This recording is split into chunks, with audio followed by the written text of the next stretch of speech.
Қайырлы күн баршаңызға. Сіздермен бірге мен Индира. Мен бүгін сіздермен Италияның ұлттық тағамы пепперони пиццаның рецептімен бөлісетін боламын. Дәмі ауызда еритін дәмханадағы пиццалардан кем түспейді. Менімен бірге жасап көріңіз, өкінбейсіз. Пиццаның бұл дәмді болуы оның соусына да байланысты.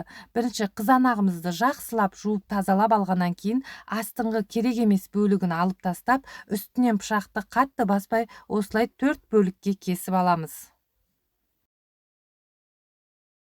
Үстінен қайнап тұрған суымызды құйып, бетін жауып 20 минутқа қойып қоямыз. Суымызды жақсылап сырғытып алып тастағаннан кейін қызанағымыздың қабықтарын осылай алып тастаймыз. Жақсылап бір тегіс болғанша езіп аламыз. Қызып тұрған тапамызға зәйтүн майын құйып, үстінен сарымсағымызды салып, жақсылап қуырып аламыз. Оның үстінен орегано дәмдеушін саламыз. Міндетті түрде орегано болу керек. Оның үстінен тәтті қызыл бұрышымызды қосып, жақсылап қуырып аламыз.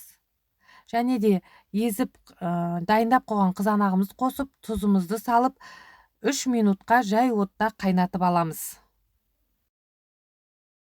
Ал енді қамырымызды дайындаймыз. Ұнымыздың үстінен тұзымызды, аштығымызды, 1 қасық зәйтүн майымызды, жылы суымызды құйып, жақсылап қамыр илеп аламыз. Қамырымызды илеп болғаннан кейін бетін жауып, жарты сағат 20 минутқа жылы жерге қойып аламыз.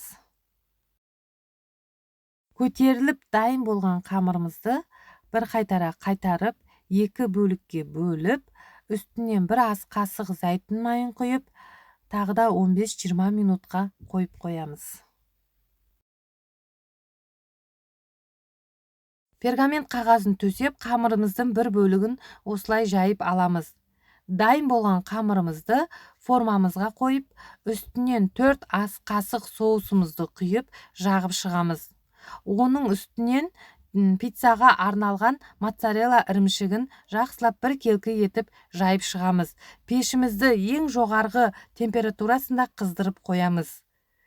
Шұжықтарымызды орналастырып, пешіміздің ең жоғарғы температурасында 5-7 минутта пісіріп аламыз. Міндетті түрде 5-7 минутта пісіріңіз. Одан көп ұстауға болмайды, күйіп кетеді. Егер де менің рецептім ұнаса, лайк басып, коммент жазып, каналыма жазылуды ұмытпаңыз. Мен сізді өзімнің каналымда күтетін болам.